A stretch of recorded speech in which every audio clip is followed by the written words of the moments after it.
할렐루야. 예배하기 위해 성전에 오른 여러분들을 주의 이름으로 축복합니다. 이 시간도 또 가정에서 영상 앞에서 예배하는 여러분들에게도 동일한 주의 은혜가 있기를 축복합니다. 우리 함께 따라합시다. 내 하나님 여호와 앞에서 즐거워할지니라.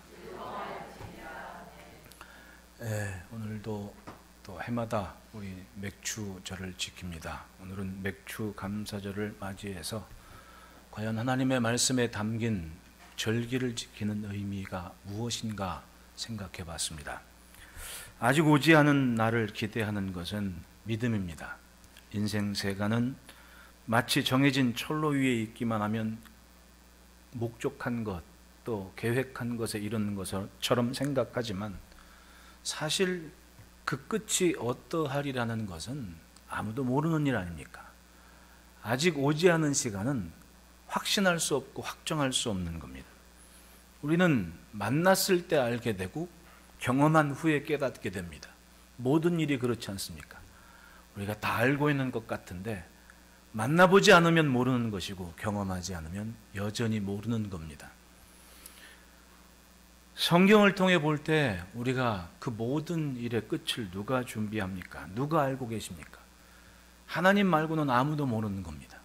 하나님께서 계획하고 계신 것만 온전하고 하나님께서 알고 계신 것만 진실이 될 수 있는 겁니다. 이스라엘이 광야를 벗어나 가나안에 이를 때 하나님은 굉장한 미래를 먼저 보게 하셨습니다. 그것이 모세를 통해 들려주신 하나님의 말씀이었습니다. 그 계시의 말씀은 하나님의 분명한 계획이었습니다. 믿기만 하면 그 계획은 이스라엘이 누릴 미래였다는 겁니다. 아직 아무도 모릅니다. 믿은 사람만 알고 믿음으로만 그것을 누릴 수 있습니다. 따라합시다. 말씀 앞에 겸손하자. 여러분, 잘 듣는 것이 보배고 들려진 주의 말씀을 믿는 것이 은혜입니다. 누가 함께 생활을 하지만 교회 안에 성전 안에 함께 믿음으로 살지만 누가 건강한 신앙을 지킵니까? 그건 바로 잘 듣는 사람이에요. 잘 듣는 사람. 같은 공간에 같이 예배하지만 잘 듣는 사람이 특히 건강할 수 있다는 겁니다. 이번 주에도 선생님도 뵙고 또 어른들도 함께 뵀지만은 모두가 다 공감하고 공통적으로 생각하는 건강한 성도의 삶이 있습니다. 그건 뭐냐 하면 예배 잘 참석하고 설교하는 시간에 잘 듣는 사람인 거예요. 말씀이 선포되는 시간에 혼자 따로 계시를 받아요. 아주 신령한 꿈을 꾸고 환상을 봅니다. 설교를 듣는 시간은 설교를 들어야죠. 혼자 계시를 받는 사람이 건강하겠습니까? 절대로 건강할 수 없는 겁니다.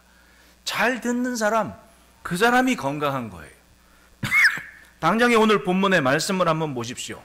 하나님께서 굉장한 말씀을 하고 있습니다. 11절 말씀 보면 너와 내 자녀와 노비와 내 성중에 있는 레위인과 및 너희 중에 있는 객과 고아와 과부가 함께 내 하나님 여호와께서 자기 이름을 두시려고 택하신 곳에서 내 하나님 여호와 앞에서 즐거워할지니라 라고 말씀을 하십니다. 온 식구들이 그리고 온 성 안의 사람들이 함께 하나님의 이름을 두시려고 택하신 곳에서 하나님 앞에서 즐거워할 날이 있다고 말씀을 하십니다. 그런데 이 말씀을 듣는 이들의 현실을 한번 생각해 봅시다.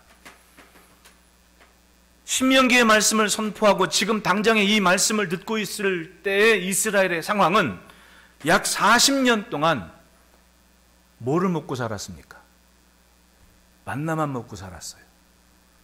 애굽에서 나온 후에 40년 동안 만나만 먹고 살았습니다. 고기가 먹고 싶다고 자기 아버지들이 울어가지고 하나님께서 고기를 주셨는데 그게 뭐예요? 메추라기를 진 사방에 앉게 하셔서 그걸 걷어서 고기를 먹게 하신 겁니다. 그런데 그 고기 먹을 때 하나님께서 뭐 때문에 그 메추라기를 앉게 하십니까? 막 불평하고 원망을 했거든요. 우리가 이 죽으려고 여기까지 왔냐? 고기도 먹고 싶다. 막 진영 안에서 울음소리가 나니까 하나님께서 메추라기를 보내셨단 말입니다. 그런데 그 구원의 놀라운 역사에 참여해서 건진받은 백성인데 하나님을 믿지 못하고 원망하고 불평합니다. 그러니까 사실은 하나님께서 고기 먹고 싶다 고기를 주셨는데 그 뒤에 어떤 장면이 나옵니까? 너희 고기 그게 이 사이 있을 때 미쳐 넘기기도 전에 죽는 사람 있을 거라. 그랬단 말이에요. 그게 40년 살아온 이스라엘 사람들의 생각 속에 있을 거 아닙니까? 애굽에서 나올 때 10살이면 이 신명기의 말씀을 들을 때쯤이면 50살 된 겁니다. 그 사람의 기억 속에 뭐가 남아요? 메추라기 고기 먹다 죽은 사람 있다 없다? 그러니까 지금 메추라기를 먹어도 야, 옛날에 이 고기 먹다 죽은 사람이 있었어. 생각을 할까요? 안 할까요? 생각하죠. 마치 매는 맞아도 먹을 걸 먹어야 되는 그런 상황이 이 신명기의 말씀 앞에 선 이스라엘 백성들의 상황이었다는 얘기입니다. 그런데 하나님은 지금 당장이 아닌 장차 이루실 일을 듣게 하셨고 그 믿음으로 보게 하십니다. 그것이 바로 이 말씀인 거예요. 9절 보십시오. 7주를 셀지니 곡식에 낫을 대는 첫날부터 7주를 세어라는 9절이 있습니다. 곡식에 낫을 대는 날이 있다는 얘기입니다. 자, 그러면 지금 이 신명기의 말씀을 들었을 때 이스라엘은 농사를 지어본 적이 있어요, 없어요? 없죠.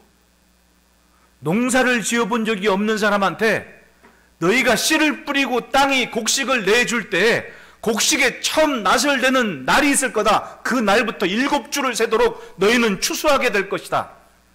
도저히 말이 안 되는 경험해보지 못한 이야기를 지금 하나님께서 하고 계시는 겁니다. 이 시간에 필요한 것이 뭐예요? 내가 아직 경험해보진 못했지만 하나님께서 말씀하시기에 내게 이루어질 것을 믿는 믿음 아니겠습니까? 그래요. 하나님을 믿지 않는 사람들은 경험을 가지고 미래를 예측해서 그것인 줄 알고 사는 게 전부입니다. 하나님을 믿는 백성은 경험이 아닌 지금 하나님께서 말씀하신 그 말씀을 믿는 믿음으로 사는 거예요. 미래를 바라보는 미래관이 다르다는 이야기입니다. 40년 동안 메추라기 만나를 먹은 사람이 농사에서 낫을 대는 그 기분을 어찌 알겠습니까? 하지만 하나님께서 말씀하시니까 막연하지만 기분은 좋아요. 야, 나도 추수할 날이 있구나. 나도 곡식에 낫을 대는 날이 있구나. 야, 7주를 추수할 날이 있다고 하시네? 농사 진 적은 없는데 그게 굉장히 기분이 좋고 신나는 거예요. 말씀하시니까. 그것이 광야에서 이 말씀을 들었을 때 77절 맥추절을 지키라는 말씀을 들었을 때 이스라엘의 기분이었을 겁니다. 사실 이 말씀은 40년 전에 자신들이 아버지들이 또 자기들이 어린 시절 이미 들었던 말씀이에요. 왜? 출애굽기 23장 16절 한번 봅시다. 출애굽기 23장 16절에 모세가 이스라엘 백성들에게 선포할 말씀을 하나님께서 명령하실 때에 이 맥추절을 말씀하셨습니다. 보십시오. 맥추절을 지키라. 이는 내가 수고하여 밭에 뿌린 것의 첫 열매를 거둠이니라 라고 말씀해요. 맥추절을 지켜라. 이는 내가 수고하여 밭에 뿌린 것의 첫 열매를 거둠이니라. 바꿔 말하면 약 40년 전에 이미 자기들의 아버지들 세대에서 하나님께서 가나안 땅에 이르러 농사에서 뿌린 것의 첫 열매를 거둘 때가 있는데 그건 맥추절이니까 꼭 지켜라라고 들었어요. 그런데 이 말씀을 들었던 사람들 중에 하나님의 말씀을 순전히 믿고 자신의 경험과 지식을 의지하는 것이 아니라 깡그리 버려버리고 말씀하신 그 하나님의 말씀을 쫓아가는 무리들이 있었는가 하면 그 말씀 앞에서도 금송아지를 향하는 사람들이 있었습니다. 그러니까 출애굽기 20장부터 십계명의 말씀을 선포하고 예배와 번제와 규례들 성막에 대한 거 쭉 말씀하시면서 모세가 산 아래로 내려올 때 거기서 이스라엘 백성들을 뭘 만들고 있었어요? 금부치 빼서 다 갖다 아론한테 주고 우리를 애굽에서 건져낸 신을 좀 만들어내라고. 왜냐하면 경험이었습니다. 자기들이 400년 동안 애굽에서 살아봤더니 신이 눈에 보였어요, 안 보였어요? 보였습니다. 예. 막 번쩍번쩍 황금상에 오만 잡다한 우상들이 엄청 많았어요. 그들의 생각에 신은 눈에 보이는 거였어요. 그러니까 만들어내라. 그래서 짠 만들어냈는데 금송아지가 나왔단 말이지. 그리고 그들은 이야기하죠. 이 금송아지가 우리를 애굽에서 건져낸 신이다. 하나님을, 여호와를 금송아지로 생각했다는 이야기예요. 왜냐하면 그전까지 막 음성은 들리는데 당장에 모세가 올라간 시내산만 보더라도 막 번개가 뻥뻥 치고 막 나팔 소리 꽝꽝 나고 번개가 막 우레가 막 쏟아지니까 무서워가지고 우리는 뭐 거기 가지도 않고 무서우니까 당신이 우리를 대표해서 말씀만 하시면 우리가 다 믿겠습니다. 그게 전부거든요. 뭔가 보인 것이 없어요. 막연하다는 거지. 그러니까 만들어내라. 그리고 만든 게 금송아지였다는 거예요. 내 경험대로 믿고 싶고 내가 알아온 대로만 믿고 싶다는 얘기죠. 그런 그들에게 하나님은 말씀하셨던 거예요. 아직 경험한 것이 없지만은 분명히 맥추절을 지켜라. 그게 약 40년 전에 말씀한 거거든요. 하나님은 굉장한 미래를 준비하는 시간에 인간은 우상 숭배와 탐욕과 이미 건져내신 애굽에서의 삶을 동경하며 살았습니다. 결국은 그래서 죽은 거예요. 하나님의 복을 알지만 누리지 못한 이유가 바로 그겁니다. 경험한 것만 믿겠다는 것. 여러분, 금송아지 앞에서 잔치하지 말고 하나님 앞에서 하시기를 축원합니다. 분명한 것은 하나님 앞에서 즐거워하는 것이 복입니다. 그 복을 세상 무엇과 비교하겠습니까? 오늘 금년 시작하며 우리는 심하의 삶을 시작했어요. 즐거운 삶이다. 법궤 앞에 춤추는 다윗처럼 하나님 앞에 즐거워하는 삶을 지키자고 그렇게 한 해를 시작했습니다. 여러분, 하나님의 말씀을 믿고 그 말씀을 쫓아가는 삶이 나를 진정한 즐거움으로 이끌어가는 삶이에요. 믿으십니까? 그런 의미에서 금년 맥주절의 교훈을 살펴봅시다. 첫째, 따라합시다. 하나님을 기대하게 하신다. 9절 말씀을 보면 7주를 셀진이라고 말씀하셨고 곡식의 낫을 내는 첫날부터 7주를 세어라고 얘기를 해요. 센다. 예, 꼼꼼하게 생각을 하게 하시는 겁니다. 사람은 듣는 것을 생각하는 놀라운 기능이 있습니다. 얼마나 뛰어납니까, 인간이. 이건 우리는 하나님의 작품이에요. 게다가 우리는 코에 생기를 불어넣으시는 하나님의 놀라운 무엇인가가 우리 안에 있는 그것이 바로 인간이에요. 그러니까 듣는 것을 충분히 상상할 수 있고 생각할 수 있는 기능이 우리에게는 있습니다. 보십시오, 여러분. 이 더운 날 우리 권사님들이 맛있게 열무김치를 담가주셔가지고 밥 한 공기 탁 양재기에다가 탁 밥을 넣고 열무김치 송송 썰어 넣고 고추장 한 스푼 딱 넣고 참기름 들돌 두르면 요렇게 얘기만 해도 여러분들 지금 침 꼴깍 하시는 분 계시잖아. 뭐 때문에 그래? 상상이 되거든요. 왜? 내가 경험한 거야. 알고 있고. 그러니까 듣기만 해도 막 상상력이 동원돼서 침이 꼴깍 넘어간단 말이지. 그러니까 양재기 권사님은 점심 메뉴 정했어. 집에 가서 열무 비빔밥. 상상이 되고 결정이 돼요. 이게 우리가 가지고 있는 기능이에요. 그런데 그걸 아는 사람들은 그렇게 침을 꼴깍하고 점심 메뉴 정했어. 그러지만 그걸 경험해 본 적이 없는 사람들은 예를 들어 미국 사람 여기 와서 앉아 있으면 열무 비빔밥 그렇게 설명해도 알아들어요? 못 알아들어요? 상상할 수 없는 얘기지. 그 사람들은 그저 햄버거나 아니면 뭐 바베큐나 뭐 이런 거 꼴깍하지 우리처럼 열무 비빔밥 아무리 얘기해봐야 먹어본 적이 없으면 아무것도 모르는 사람인 겁니다. 그렇습니다. 인간은 자기 경험 안에서만 생각을 해요. 그것이 전부입니다.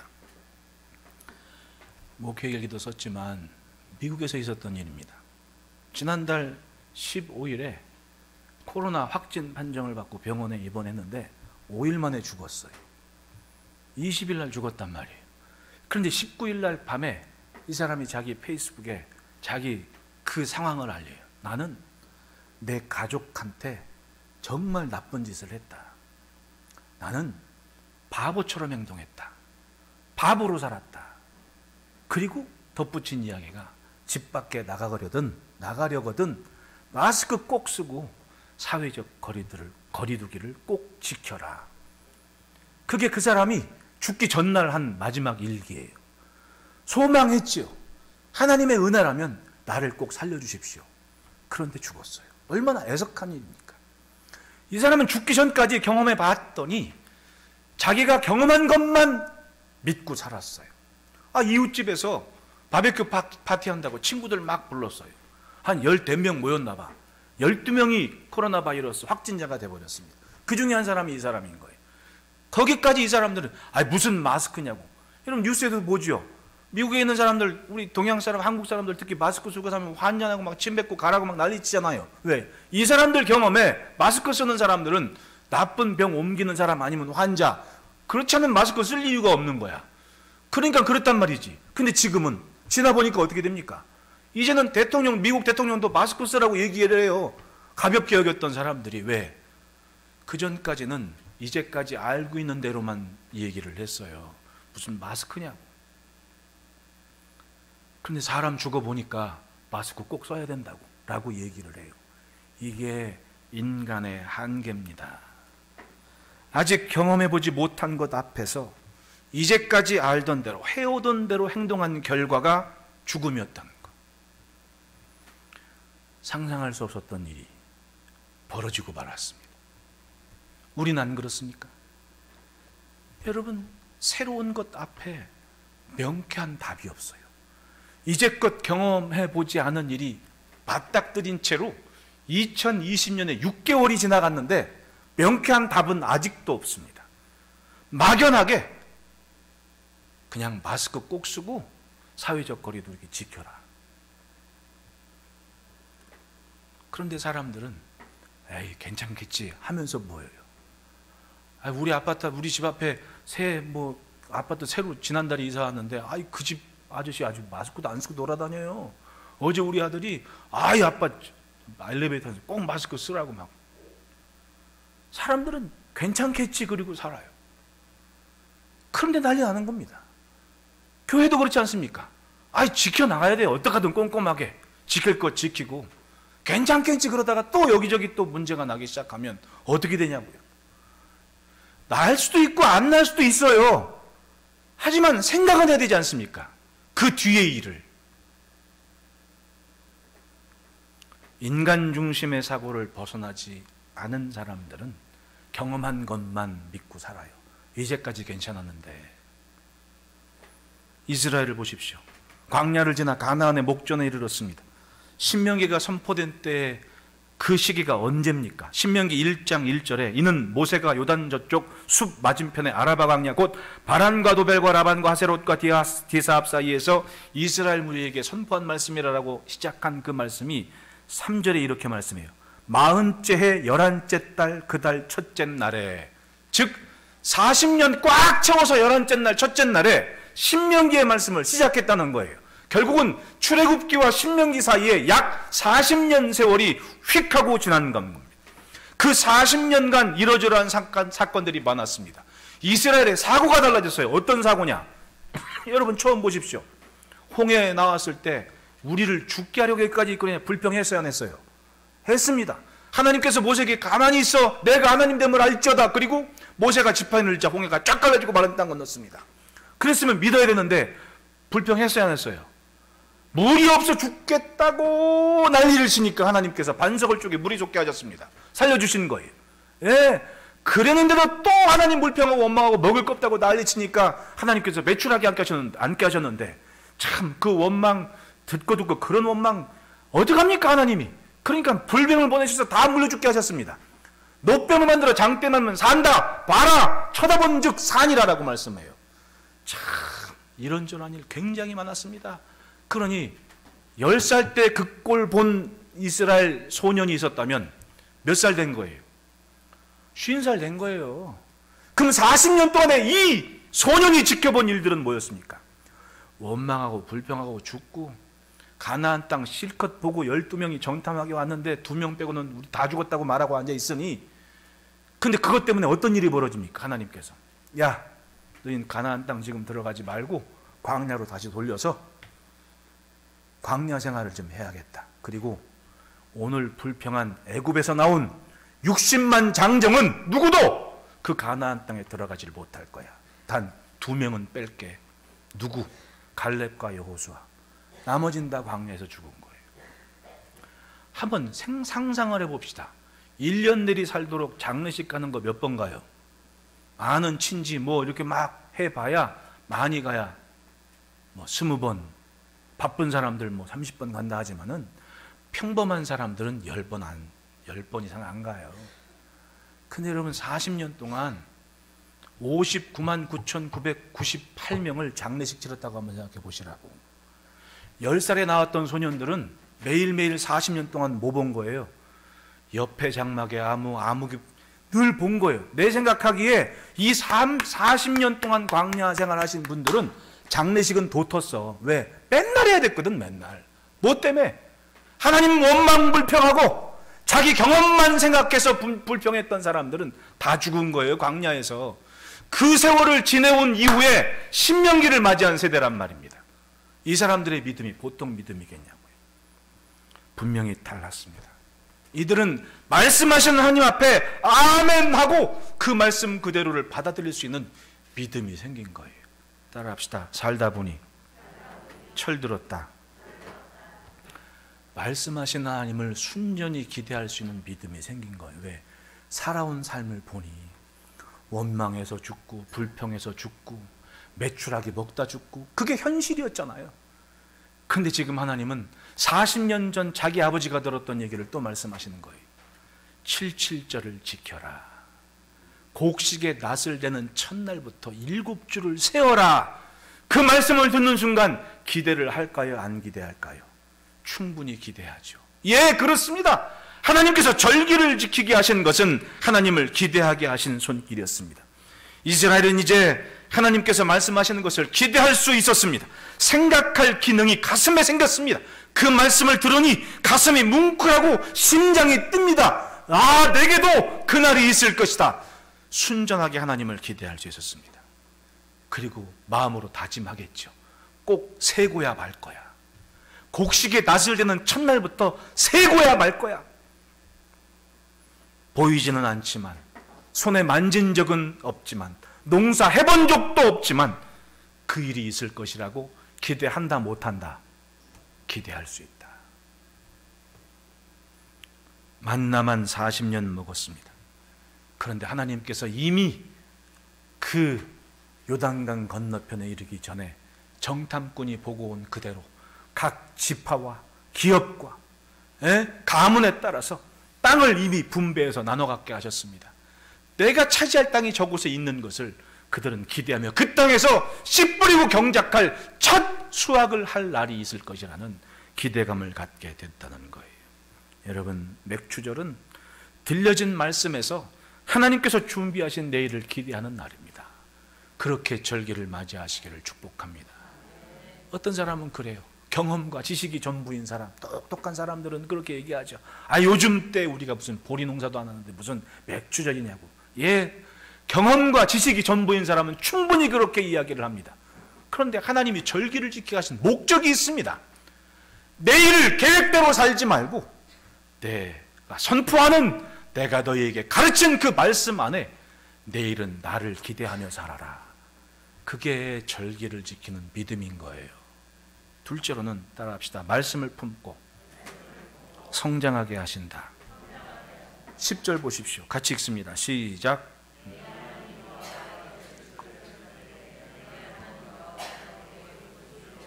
내 힘을 헤아려 자원하는 예물을 드리고. 하나님께서 내게 복을 주십니다. 여러분, 그것을 믿으십니까? 그것을 순전히 믿고 살기까지가 얼마나 어려워요. 하나님은 복을 주신다고 하는데 그걸 못 믿겠는 거예요. 그래서 경험을 포기하지를 못해요. 내가 아는 선을 넘어가지를 못하는 겁니다. 법궤를 짊어지고 요단강을 건너는 것이 쉽겠습니까? 그 믿음까지 몇 년 걸린 거예요? 40년 걸린 거예요. 자기 아버지들은 홍해 앞에서 원망불평했는데 신명기를 들은 이스라엘 후손들은 믿음으로 자기 발바닥으로 요단강을 밟는 거예요. 40년 걸렸습니다. 애굽에서 구원하셨습니다. 그리고 만나와 메추라기를 공급하셨습니다. 하나님이 먹여주신 겁니다. 이스라엘은 뭐 했습니까? 그냥 믿고 걷기만 했습니다. 그리고 신앙산 앞에서 십계명을 말씀하신 후에 하나님의 백성, 내가 너의 하나님이 되고 너희는 내 백성이다 라고 말씀하신 그 약속의 말씀을 선포하신 후에 제일 먼저 하신 게 뭐냐? 바로 제단에 대한 법이었어요. 그 법은 어떤 법이었냐? 출애굽기 20장 24절을 말씀 보면 십계명을 말씀하신 다음 바른 율례와 제사와 법도에 대한 것을 설명하시기 전에 제일 먼저 하신 말씀 24절, 내게 토단을 쌓고 그 위에 내 양과 소로 내 번제와 화목제를 뭐하라? 드리라.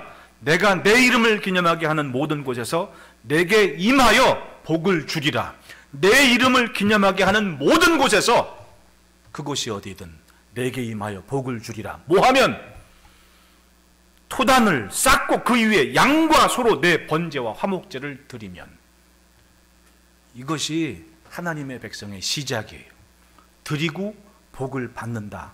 성경에 있는 얘기 없는 얘기예요. 예. 목사가 나서서 여러분 헌금 드리십시오, 그 말이 맞아요, 틀려요? 맞는 말이죠. 왜? 드리면 내게 임하여 복을 주리라. 성경에 있는 얘기 없는 얘기예요. 있는 얘기를 하는 겁니다. 이것이 하나님과 이스라엘 백성과의 관계였습니다. 제물을 드리고 복을 받았습니다. 그것이 시작이었어요. 자, 보십시오. 애굽에서 나오면서 함께한 것이 양과 소들이 있었어요, 없었어요? 양과 소들이 있었어요. 이것이 중요해요, 안 중요해요? 양과 소는 유랑하는 유목민들에게는 없어서는 안 될 재산이었습니다. 그 양가죽 가지고 별걸 다 만들어요, 여러분. 양가죽을 가지고 물부대도 만들고 포도주 부대도 만들고. 제가 그 양가죽의 유용성을 참 기가 막히다라는 것을 깨닫게 된 것이 중국 황하 갔을 때, 그 박성교사 있는 란저우에 있을 때 황하를 같이 갔거든요. 황하에 뗏목이 딱 내려가는데 목이 커다란 공 같은 게 나무 밑에 있는데 저게 뭐요? 그랬더니 양가죽이래. 그 사람들은, 유목민들이 양을 잡을 때 기가 막히게 그 발목, 다리 끝에 그거하고 목 있는 데를 기가 막히게 잘 여며가지고 거꾸로 확 뒤집으면 이게 막 고무, 그럼 이제 제조하는 공정이 있죠. 털을 다 잘라내고 말리는 공정이 있는데, 그거를 딱 뒤집어서 거기다 바람을 딱 찍으면 공처럼 빵빵해지거든요. 그걸 엮어서 뗏목을 만들어 그 넓은 황하를 건너 다니는 거예요. 양가죽이 아주 요긴하더라고. 그러니 광야에 있던 이스라엘 사람들은 어떤 사람들입니까? 그 양을 가지고 옷도 해봐요. 광야는요, 해만 떨어지면 추워요. 성경에 보면 세례 요한이 뭐 입고 있다 그랬어요? 약대 털옷을 입고 있다 그랬잖아요. 가보시면 알겠지만 그곳이 뜨거워요, 안 뜨거워요? 그 뜨거운 곳에 살면서 약 털옷을 입고 살았다 그래. 그건 이유가 뭐예요? 해 떨어지면 추운 동네거든요. 그러니 광야를 사는 사람들한테 양은 얼마나 요긴합니까? 의복이고 다 그거 가지고, 게다가 먹는 거 양고기 먹어야죠. 소고기 먹어야죠. 양 젖 짜서 우유 마시죠. 여러분, 치즈 중에 최고 상품이 어떤 치즈인지 아세요? 양젖으로 만든 치즈가, 그 양 우유를 담아가지고 그것을 양 부대에 담아가지고 굴려가지고 팍 치댄 다음에 딱 열어보면 거기 치즈가 나오는데, 그 양치즈는, 그러니까 가서 저 터키 갔을 때 우리 좀 좋은 호텔 가면 양치즈가 있잖아요. 비싸서 그렇거든. 맛있더라고. 노미자 권사님 아침 한 10접시 잡섰어, 그 양치즈 때문에. 예, 맛있더라고. 그것이 다 그 사람들에게 있었던 양과 소의 가치예요. 그렇다면 그건 재산이었습니다. 재산이었습니다. 그런데 하나님은 그것을 드리라고 해요. 받으시겠다고. 그거 뭐 드린다고 해서 티도 안 나. 다 태워서 번제와 화목제를 드리니 다 재료 되는 거야. 근데도 드리라고. 그러면 내 이름을 기념하게 하는 모든 곳에서 내게 임하여 복을 주리라. 이것이 이스라엘의 규례와 율법을 듣기 전에 하나님께서 약속하신 첫 번째 말씀이었다는 거, 얼마나 의미 있습니까? 우리는 지금 이스라엘처럼 양을 키우거나 송아지를 키우거나 목축이나 유랑을 하는 시대가 아닙니다. 모든 것의 가치가 돈으로 환산되는 그런 시대를 살고 있어요. 아무리 큰 거리도 이제는 휴대폰으로 숫자 몇 개 치고 땡 하면 가는 거예요. 돈이 움직이지 않습니다. 숫자만 오가는 시대가 되어버렸습니다. 모든 것의 가치가 돈으로 환산됩니다. 돈이 얼마나 중요합니까? 돈 싫으신 분 손 들어보십시오. 다 좋아하시잖아요. 예, 저 어릴 적에 어머니가 삼양동, 예전에 저 유태열 집사님 사시던 그 동네에 할머니가 사셨어요. 그러면 어머니가 할머니 생신 때 되면 돈을 보내는 겁니다. 그러면 그때만 해도 학교 막 들어가기 전인가 아마, 그러니까 내가 낮에 맘대로 다닐 수 있죠. 그러니까 할머니가 버스 타는 방법은 또 기가 막히게 가르쳐 줘가지고 버스를 타가지고 뭐 동대문 시장에서 뭘 사가지고 뭐 하는데, 그 전날 아침에 일어나면 어머니가 하시는 일이 있어요. 이 런닝 안에다가 흰색 가제손 수건 있지 않습니까? 흰색 가제손 수건을 위아래를 핀으로 쪼개가지고 거기다 돈을 막 집어넣죠. 얼마인지 지금 생각도 안 나요. 지금 돈을 막 집어넣고 그걸 이 런닝 안쪽에다가 넣어가지고 꼬매. 요만한 꼬마가 뭐 시온이보다 더 작았을 텐데 그만 꼬마가 뭘 알겠냐고.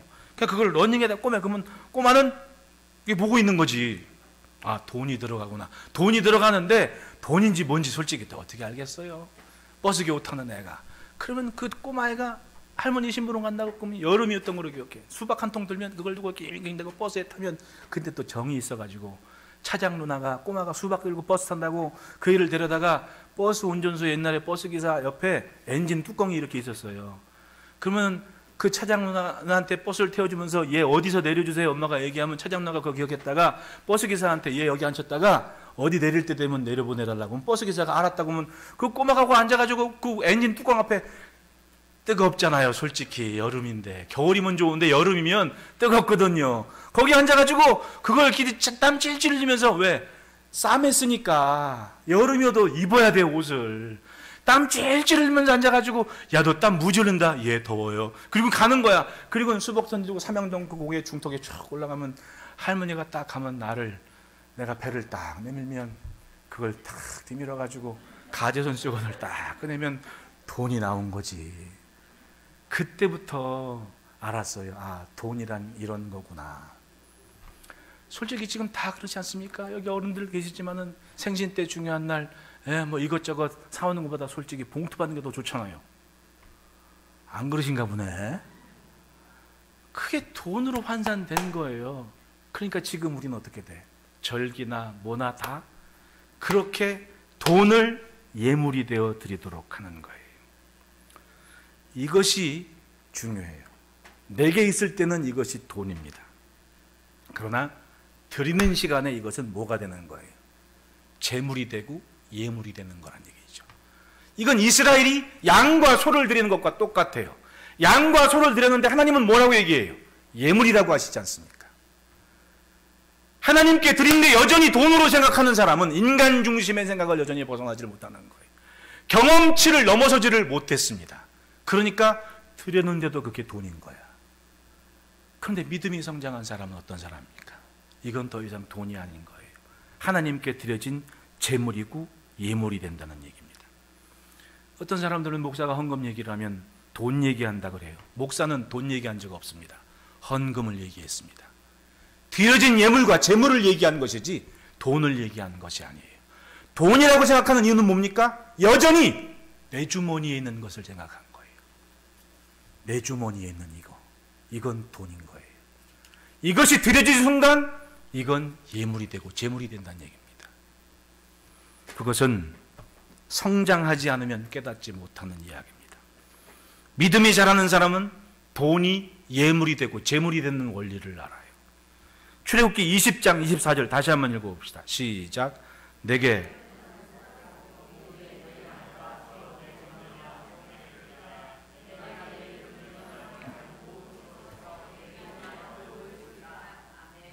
하나님께서는 복을 준비하시고 그걸 주시기를 이미 준비하고 계신 거예요. 그러니까 다른 여타한 뭐 성막이니 뭐 율법이니 이거 하기 전에 이건 먼저 말씀하신 겁니다. 신명기가 선포될 때로 돌아와서 이들에게 있어서 제물에 대한 신앙은 어떻습니까? 40년 동안 봤습니다.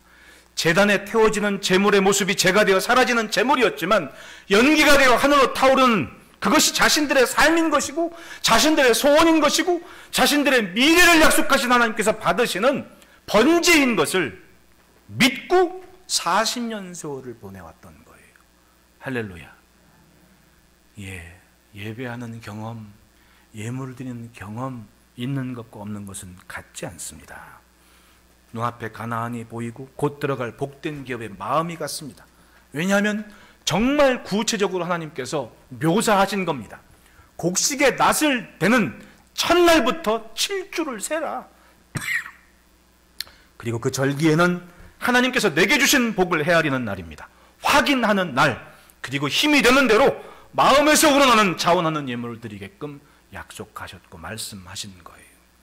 마음에서 우러나는 자원하는 예물을 드리기까지 그들의 생각하며 기대하는 가나안의 복은 분명히 있다 없다, 저들의 마음속에 생각 속에 이미 시작됐다는 이야기입니다.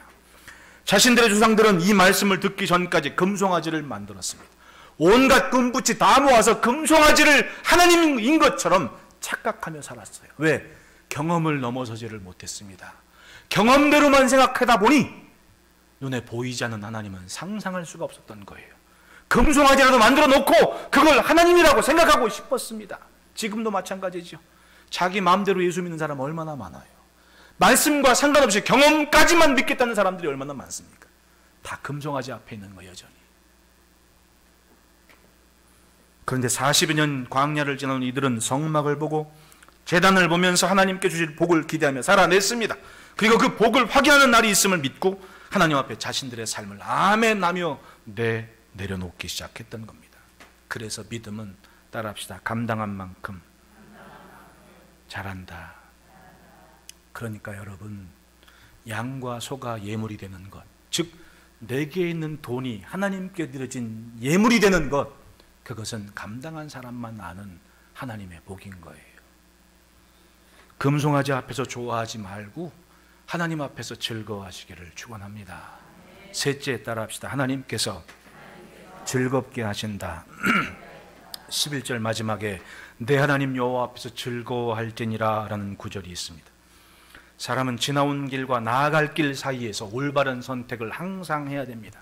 그건 천국 갈 때까지 감당해야 될 인생의 무게인 거예요.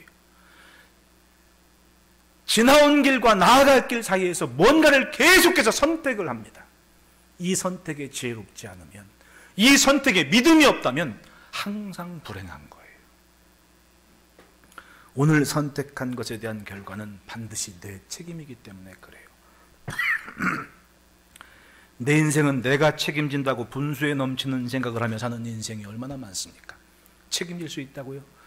여러분, 인간은 자신의 제한성을 알아야 돼요. 아, 여기까지, 이건 넘어서는 내 것이 아니야. 이걸 인정하는 인간이 지혜로운 인간이에요. 어제 뉴스를 보니까 참 해도 너무했다라는 뉴스를 들었어요. 그게 뭐냐 하면 3년 동안 암투병 하는 엄마를 모시고 있던 젊은 부부가, 엄마가 갑자기 날도 덥고 막 눈이 까무러지니까 아이고 병원 모시고 가야겠다라고 구급차를 불렀대. 119가 아니라 사설 구급차인 거야. 저도 저희 어머니 벌써 몇 년 됐지만은 사설 구급차 불러서 병원 가야 될 때가 있거든요. 그러면 가는 내내 마음이 졸여요. 그리고 사이렌소리는 나지, 내가 그 차를 탈 줄은 꿈에도 몰랐지. 근데 거기 이렇게 모시고 가야 되거든요. 그럼 그 안에 있는 사람들은 조마조마해. 그럼 막 그 구급차 기사는 막 버스 중앙차로도 막 가고 간단 말이지. 그러면 그 소리 들으면 법이 뭐라 그래요? 구급차가 사이렌 울리고 가면 비켜줘라. 그 안에 뭐가 있는지는 몰라. 근데 솔직히 안 좋은 경험도 있었어. 어느 해인가 여름에 그 양양에서 속초 가는데 차는 엄청 막혀있는데 구급차 하나가 막 지나가니까 막 차들 다 비켜줬지. 근데 거기 어디 주문진인가 어디 지나가면서 그 38선 휴게소인가 내려가지고 쉰다고 다 내렸는데 구급차 기사가 거기서 커피 마시고 있더라고. 약이 올라 안 올라? 화가 나죠. 근데 그런 경험이 있던 사람인 것 같아. 이제 구급차가 막 뼈뼈 가다가 이제 차가 비켜나니까 삑 비켜났는데 블랙박스에 뭐가 쿵 그랬어. 내가 보니까 뭐 주차하다가 통 되는 그 정도인 것 같아. 택시 기사가 못 비킨다고. 119 불러줄 테니까 기다리라고. 사고 처리하고 가라고. 응급차 기사는 여기 응급 환자가 있으니까 블랙박스에 다 찍혔으니까 병원 가서 내가 이 환자 내려주고 와서 처리해 주겠다고. 근데 택시 기사는 못 간다고. 어딜 가냐고. 처리하고 가라고. 환자 죽으면 내가 책임진다고 그랬단 말이지. 근데 그 환자 119 와서 태우고 병원 가서 5시간 만에 죽었어요. 그러니까 이 부부가 청원까지 한 거야. 억울하다고. 택시기사 처벌해달라. 이게 도대체 무슨 꼴입니까? 비켜줬어야지. 그래도 구급차인데. 아이, 물어준다는데 그럼 보내줬어야지. 그걸 버팅기고 있다가 엄한 사람 죽게 만든 거야. 5시간 만에. 그러니 이 부부는 얼마나 속이 억울하겠냐고. 근데 전 그것보다도 거기서 인간의 무지를 봤습니다. 이 환자 죽으면 내가 책임진다고. 택시기사가 호언장담을 했거든요. 그 말을 듣는데 가슴이 철렁한 거예요. 사람이 죽고 사는 일인데 어떻게 책임을 지냐고. 어떻게 책임을 지냐고. 근데 그건 비단 그 기사만의 얘기가 아니에요. 멀쩡해 보여도 우리가 그렇게 살아요. 내가 책임진다고 그렇게 삽니다. 뭐든 할 수 있다고 착각하며 살아요. 그 생각에는 하나님은 안중에도 없는 거지. 스스로의 제한성을 알아야 됩니다. 인정해야 돼요. 여기까지가 내 몫이다. 하나님께서 절기를 지키게 하신 것의 가장 큰 의미는 바로 그거예요. 우리는 하나님의 구원하심 때문에 지금 살고 있다. 그래서 12절에 뭐라 그래요? 읽어봅시다. 시작.